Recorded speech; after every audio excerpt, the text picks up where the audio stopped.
Hello everybody, అందరికీ నమస్కారం. So ఈ వీడియో బయట పోస్ట్ అయిన తర్వాత I may get a lot of backlash.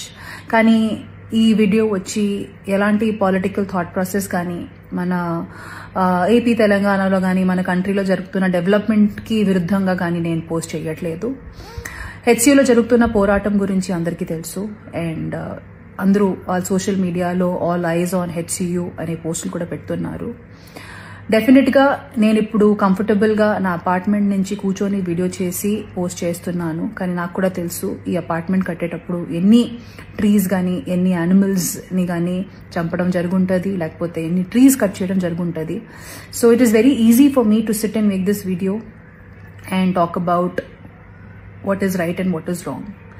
But as a layman ఇప్పుడు జరుగుతున్న ఇష్యూ ఎందుకు జరుగుతుంది, లీగల్గా దాని ఆస్పెక్ట్ ఏముంది, నాకు అంతగా దాని మీద అవగాహన లేదు. కాబట్టి యాజ్ అ కామన్ మ్యాన్ నిన్న రాత్రి జరిగిన డెవలప్మెంట్ వీడియో చూసిన తర్వాత after listening to all the cries of those birds and ఆ బర్డ్స్ అండ్ పీకాక్సే కాకుండా they are many more deers and other species which I have been habitating there.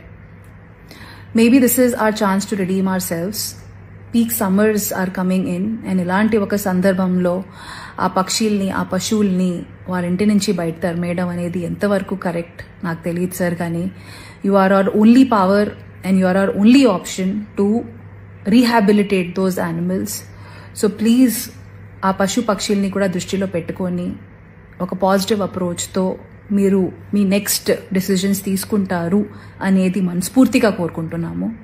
Once again, thank you so much and I hope many voices join and ఏదో రకంగా ఈ విషయం ఈ matter మా గవర్నమెంట్కి తెలుస్తుంది అండ్ తెలిసి వాళ్ళు ఈ పక్షుల్ని కూడా వాళ్ళ దృష్టిలో పెట్టుకొని వాటిని రీహాబిలిటేట్ చేసి అప్పుడు వాళ్ళు నెక్స్ట్ మూవ్ చేస్తారు అనేది కోరుకుంటున్నాము. Once again, thank you so much and let's hope for the best.